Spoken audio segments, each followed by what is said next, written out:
दोस्तों आज मैं आप सभी को हर्षवर्धन का चित्रण के बारे में बताना चाहता हूँ क्लास 12 वालों के लिए। तो वीडियो में एंड तक बने रहिएगा। चलिए शुरू करते हैं। तो जैसा कि आप स्क्रीन पर देख रहे होंगे, आज मैं आपको हर्षवर्धन का चित्रण बहुत ही शार्ट तरीके से बताने वाला हूँ 80 शब्द में, क्योंकि आपको परीक्षा में 80 शब्द से ज़्यादा नहीं लिखना होता है, अर्थात 80 शब्द ही लिखना होता है। यदि आप एग्ज़ाम में 80 शब्द से ओवर लिख देते हैं तो अप्रॉक्सीमेट आपका नंबर एग्जामिनर काट भी सकता है।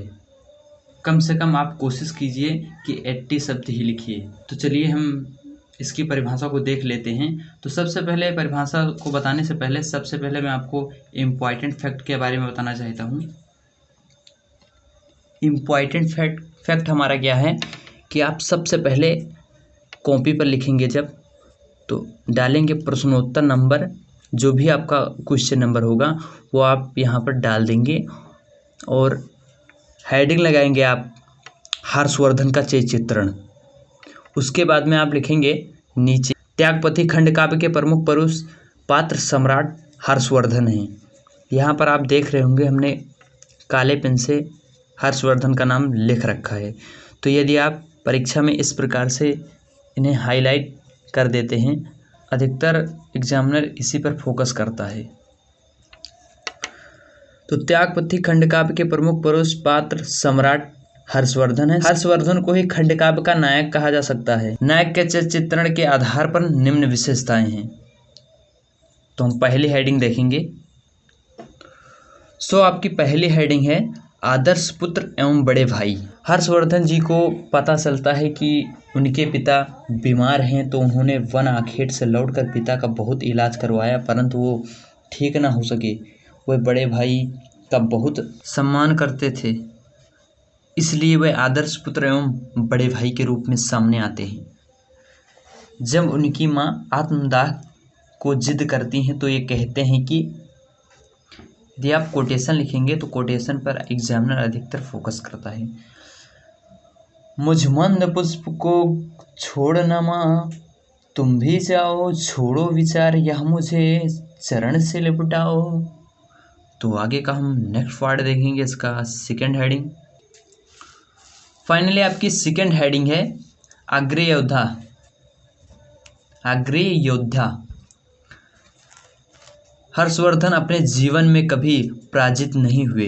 इतिहास में वह एक अग्रणी योद्धा के रूप में सामने आते हैं। तो इस प्रकार से आप एग्ज़ाम में अच्छे तरीके से लिखेंगे तो आपको मार्क मिल जाएगा। तीसरी हेडिंग है आपकी महान शासक। हर्षवर्धन एक महान शासक था। वह प्रजा की तरफ बहुत ध्यान देता था। उसने छोटे छोटे प्रांतों को मिलाकर बहुत बड़ा देश बनाया। उसको देश से अपार लगाव था। और हम चौथी हेडिंग अब देखेंगे। दोस्तों आपकी चौथी हेडिंग है महान राजनीतिज्ञ। इतिहास में हर्षवर्धन एक महान शासक के रूप में सामने आया। राजनीतिक का पाठ उन्होंने चाणक्य पंडित से सीखा था। इसकी पांचवी हेडिंग देखेंगे दोस्तों। सो आपके सामने पांचवी हेडिंग है महान त्यागी। हर्षवर्धन महान दानी था। उसने एक बार अपना सर्वंश दान करने की घोषणा की थी। कोटेशन हुई थी घोषणा सम्राट की साम्राज्य भर से, करेंगे त्याग सारा कोष ले संकल्प कर में। आगे का पार्ट हम देख लें थोड़ा। इसका मतलब प्रयाग में 6 बार अपना सर्वंश प्रजा के लिए समर्पित कर दिया।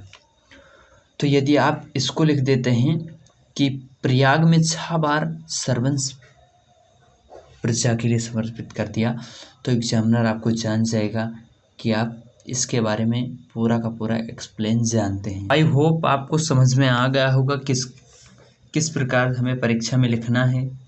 सो हमने आपको बहुत ही आसान तरीके से बताया है। आपको याद रहे परीक्षा में 80 शब्द ही लिखना है।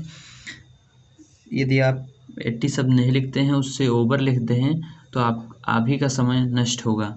तो बिना समय नष्ट किए हुए अपने नंबर को काउंट कीजिए। और आगे के नेक्स्ट वीडियो में हम मिलते हैं। तब तक के लिए जय हिंद, वंदे मातरम।